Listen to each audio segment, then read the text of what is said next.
السلام علیکم ورحمۃ اللہ وبرکاتہ۔ ہتھیلی میں خارش آتی ہے تو پھر اس کا مطلب سماج اور معاشرے میں کیا سمجھا جاتا ہے؟ آپ بھی یہی سمجھتے ہوں گے کہ ہتھیلی میں خارش آنے کا مطلب یہ ہے کہیں سے دولت مال ملنے والا ہے، اور اس کا مطلب عام طور پر لوگوں کے ذہن میں یہی بیٹھا ہوا ہے کہ ہتھیلی میں جبھی خارش آتی ہے جب کہیں سے مال اور دولت ملنے والا ہو۔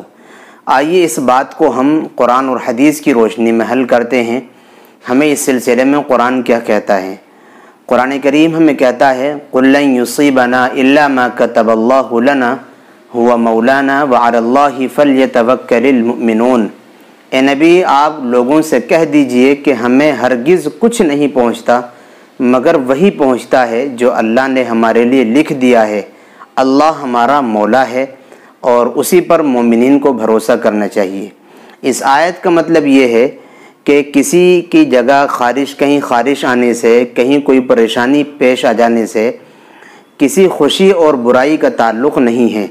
کسی خوشی اور برائی، مال اور دولت ملنے کا تعلق اللہ کے فیصلے سے ہے اور اللہ نے جو ہمارے لیے لکھ دیا ہے اس سے ہے۔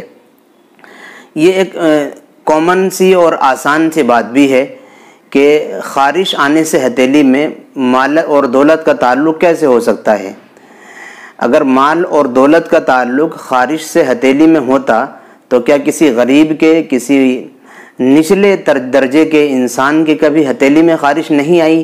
ایسا ہو نہیں سکتا کہ امیر ہی کے ہتھیلی میں ہمیشہ خارش آتی ہو، بلکہ غریب کے بھی آ سکتی ہے۔ اور جب غریب کے بھی ہتھیلی میں خارش آ رہی ہے تو پھر وہ غریب کیوں ہیں؟ اس کی غربت کیوں نہیں ختم ہو رہی ہے؟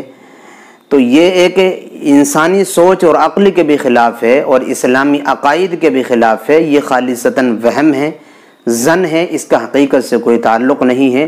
دولت کا ملنا نہ ملنا، کم اور زیادہ ملنا، یہ سب اللہ کے نظام کا سسٹم کا حصہ ہے۔